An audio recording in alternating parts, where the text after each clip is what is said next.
So in 2005, we did a survey of the National Coalition of STD Directors membership, and to kind of assess, you know, what the gaps were. What did they have access to technology?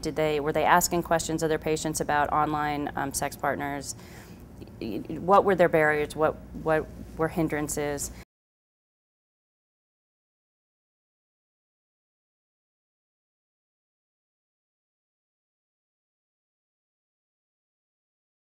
The internet poses such an amazing opportunity to do health promotion and disease control work that we have yet to really understand and tap into.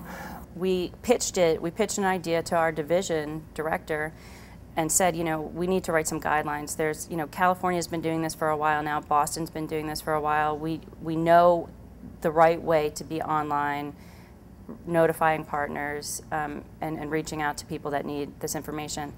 And we need guidelines because everybody keeps making the same mistakes, and this is ridiculous. We looked at the results of the NCSD survey, and through discussions we came up with 3 sections of the national guidelines, which were online outreach, online partner notification, and online health communications. Other topics include topics for training, questions that a department should ask themselves before they begin an internet-based partner services program. Questions like, you know, is the internet being named as the venue of transmission? Do you have the technology in place that you need to conduct internet-based partner services, the computers, the hardware, the software? Can you access sexually explicit sites? What policies are in the way? What barriers do you need to overcome? This is not for everyone. Not everyone can do this. Not everyone has the manpower. Not everyone has the skill set to constantly be changing and adapting. We started doing community-based partner services back in 2002. The way that it works right now is if somebody's diagnosed with syphilis or another STD, they're interviewed usually by someone that's called a disease intervention specialist, and around the country that work is done primarily by health departments. Who should do the internet partner notification? It's got to be a staff who needs to be very in touch with the target population of whoever you're reaching. Where are people at? What is their knowledge base with the internet? Have they ever used the internet before? Did they have any experience creating a profile? We reviewed the criteria for selection, and we wanted to make sure we had folks who were comfortable with the medium. They were experienced DIS. The DIS were enthusiastic about doing internet partner notification. They were culturally sensitive, and they displayed competency during the IPN training. The internet is more efficient. You can send out a message to 10 people before you even leave your office for the day, and if half of them reply, then that's less work that the DIS has to do in the field the next day.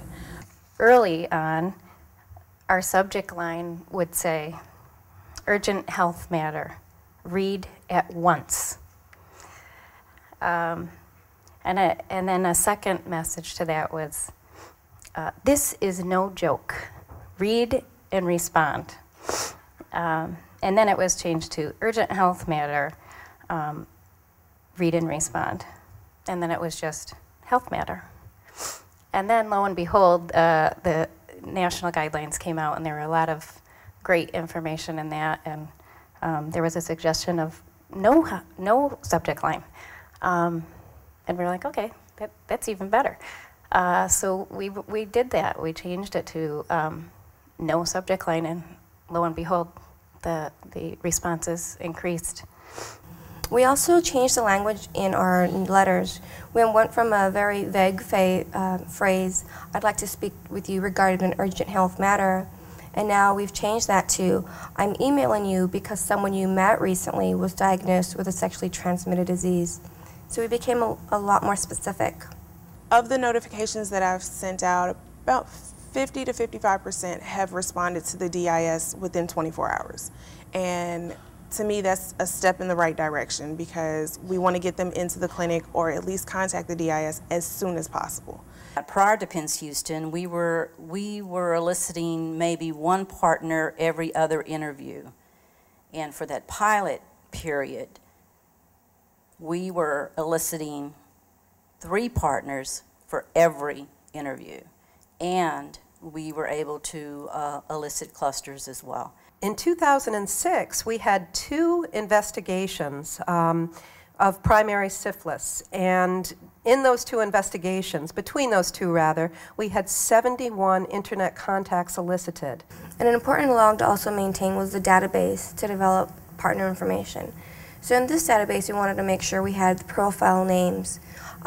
We also wanted to make sure that if a client gave us their true name, then we would be able to link that. We included information on this database about case IDs and date initiated, and this allowed us to do record searches when and if a partner was renamed.